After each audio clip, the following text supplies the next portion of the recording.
ॐ वक्रतुण्डमहाकाय सूर्यकोटिसमप्रभा निर्विघ्नं कुरु मे देवा सर्वकार्येषु सर्वदा। ॐ गुरुब्रह्मा गुरुविष्णु गुरुदेवो महेश्वरः गुरुसाक्षात् परब्रह्मा तस्मै श्री गुरुवे नमः। ॐ सरस्वती नमस्तुभ्यं वरदे कामरूपिणि विद्यारम्भं करिष्यामि सिद्धिर्भवतु मे सदा। ॐ ज्ञानानन्दमयं देवं निर्मलस्फटिकाकृतिम् आधारं सर्वविद्यानां हयग्रीवम् उपास्महे। ॐ त्र्यम्बकं यजामहे सुगन्धिं पुष्टिवर्धनम् उर्वारुकमिव बन्धनां मृत्युर्मुक्षीयमामृतात्। ॐ त्र्यम्बकं यजामहे सुगन्धिं पुष्टिवर्धनम् उर्वारुकमिव बन्धनां मृत्युर्मुक्षीयमामृतात्।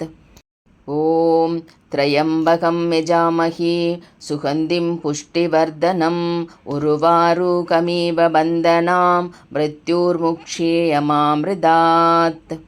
ॐ नमो भगवते वासुदेवाय धन्वन्त्रिये अमृतकलशहस्ताय सर्वामय विनाशनाय त्रैलोक्यनाथाय श्रीमहाविष्णुवे नमः।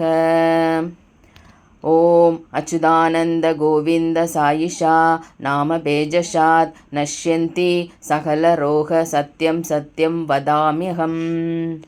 अस्मिन् परात्मन्ननुपात्मकल्पे त्वमित्तमुत्थापितपद्मयोनिः अनन्दभूमामरोगराशिं निरुन्दिवादालय वासविष्णु।